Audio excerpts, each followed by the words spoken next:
Howdy, parents. I hope you're all doing well today. Um, I wanted to do a bit today on something that I hope will be helpful to parents who have children but are no longer together. So this would be, for those parents who, and not just parents, but maybe grandparents or extended family, or even somebody who is a foster parent. And so, 'cause I want to speak to this because it seems like lately this has come to my attention, and it's certainly been an issue close to my heart because I, like many other people, have been through divorce and separation, and I myself have one son who's now 25 years old and doing great things in the Marine Corps. And he'll soon be coming back home, and he and I have a wonderful and loving relationship. Um, but certainly through my life and through his life and our lives together, um, there have been tough moments like there are for all people who go through divorce and separation and custody issues. And I'm not going to say a lot about it in this particular conversation, but I have said before that, we live in an age of indulgence and entitlement where people kind of want to move in and out of relationship in a way that causes minimal harm. Um, I think that probably started whenever the idea of no fault divorce started, whenever that was, back in the 60s or the 70s. But we live in a time where people want to treat each other as disposable objects. And as far as I can tell, really, that's just an attempt to, to try to mitigate the reality of a situation. And the reality is that, when two people come together in a committed, loving relationship, and especially when they conceive a child and bring a life into this world and then decide to go their separate ways, it should be painful. It should be like, like ripping off a part of your own body. And I think if it didn't feel that way, there would be something very inhuman about that. And it also, those feelings speak to the health of a bond with somebody. And with that, there's the other side of the coin. When people choose to do differently, there's going to be anguish, and agony, and there should be. Um, Anytime we, if you will, dismember ourselves, we hopefully experience the consequences and make different choices in the future, and grow and learn so we can become, more mature and more capable of being in committed relationship. Now, all that being said, I often see parents in my practice who, who come there from different avenues, but there's some challenges or conflicts or tensions within the relationship between themselves and their child. And I would be maybe talking more about, children beyond the age of 6, and significantly, I work with teenagers. Um, so here you have, a child or children born to parents who are separated or have gone through divorce, and oftentimes the if you will, the wounds of the parents have yet to be healed, and so you've got um, a child who may be stuck, if you will, between two parents uh, who don't even co-parent, who can't even talk to one another, who um, there's still significant tension and animosity between them. And And so I'm, if you will, tasked with the responsibility or with the opportunity to help take a look at some of the tensions and conflicts that exist within the parent-child relationship. Um, but oftentimes what I find is that those tensions and conflicts with the teen or the child are really a product of the, you know, the, of the marital challenges. And so, you know, I mean, there's an old saying. It's, the apple doesn't fall far from the tree. And I can tell you, in 30 years of counseling that I've provided, and having gone through my own experiences, that adage is more true than ever.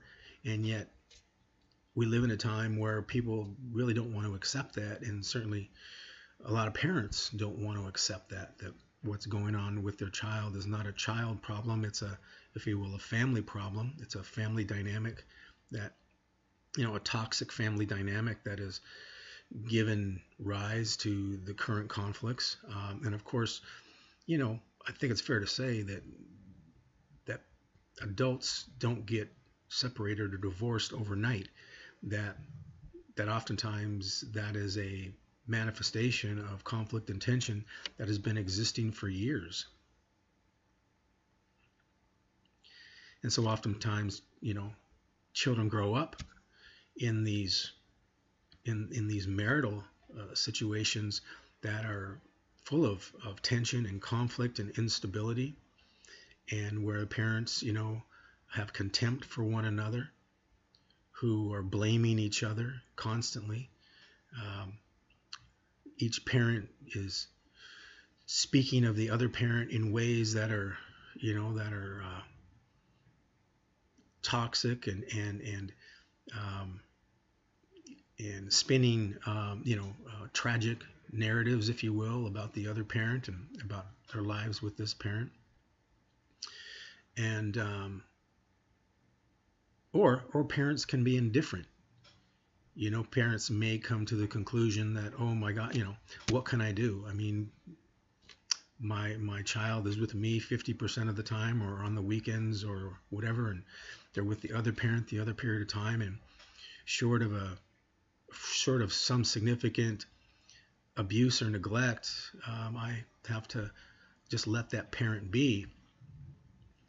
And so, children bounce back and forth between two parents who have oftentimes very different ideas of what discipline is, of just basically how to parent, two different sets of expectations and boundaries, two different homes where there could be additional children or additional mates or other people. And so, this is what the child gets to experience. And, oftentimes parents come to this place of feeling that there's nothing that they can do, that there's no influence that they can have. And so they become indifferent to the other parent. And then their son or daughter comes home from a visit, and oftentimes I'll hear parents say, oh, well, it took them a day or two or so to kind of recover from that.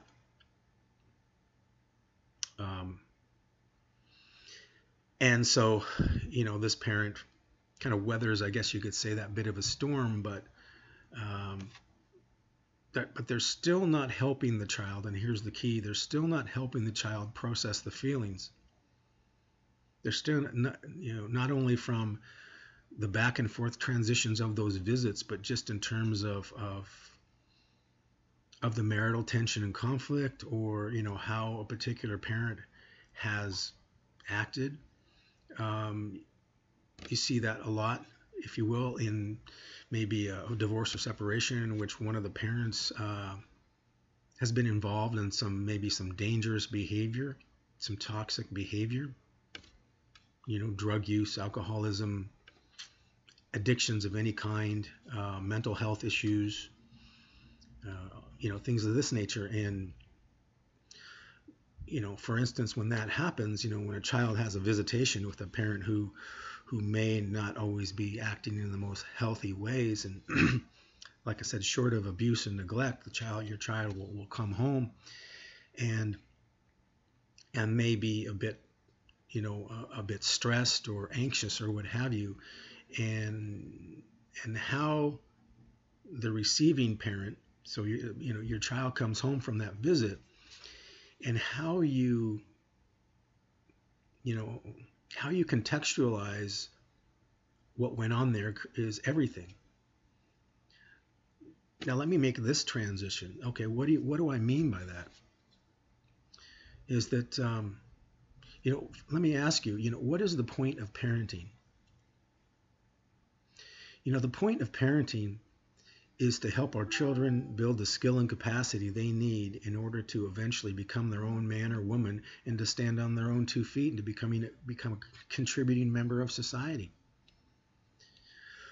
so they can enjoy all that life has to offer. I mean, as a parent, I'm sure you want your child to have a good life, to be able to enjoy all the blessings and everything that life has to offer.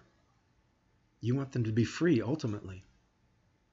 So I say to parents, your job as a parent is to help liberate. You're a liberator.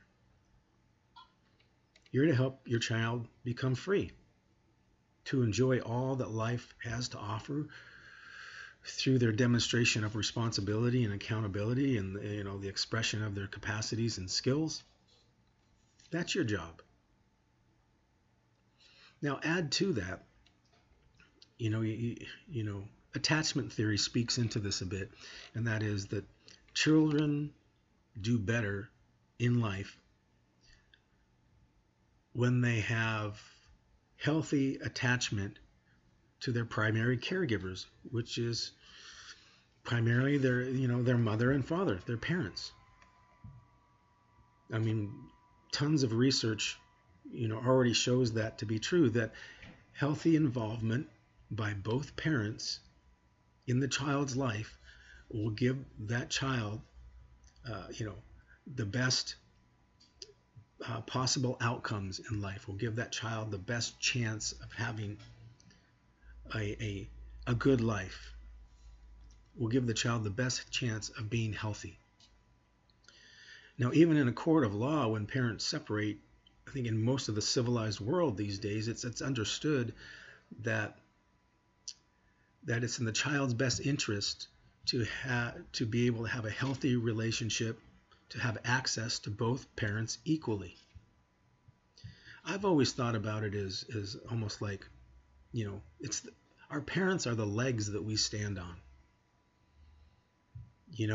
And attachment theory speaks to that. You have a missing parent or a caregiver that doesn't enjoy the job. That child is almost comes out of that with a bit of a limp.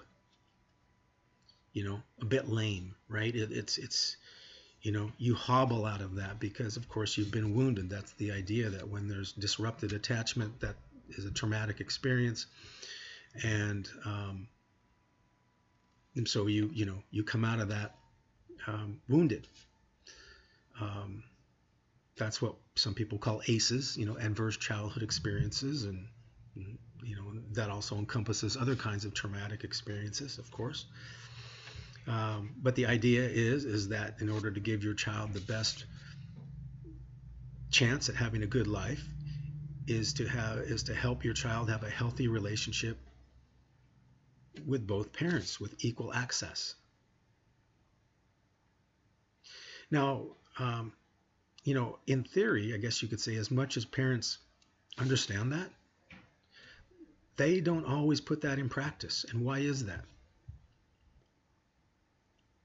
Well, obviously, I mean, the parents wouldn't have separated or divorced, very likely, if they wouldn't have had, if you will, their reasons, their rationale, their grievances against the other parent. Even in situations where parents have been separated for years, but many parents are still in tension and conflict and have significant animosity. Why is that? They know it's in the best interest of their child to have a healthy relationship with both parents. And yet the parent may be speaking poorly of the other parent, or may be indifferent to the other parent. And when I speak with parents who show up like that, Of course, they have their reasons. I often speak to parents who say, I don't hardly co-parent with the other parent at all. We have a terrible relationship. I said, would you like to co-parent well? Oh, yeah. Would you kind of wish it wasn't this way? Oh, yeah. Okay. So, underneath this kind of animosity, there is still a desire, a wish, that it weren't like that. So, of course, the question is, why is it that way? And what does a parent need to do in order to, in order to overcome that, to make it different? So,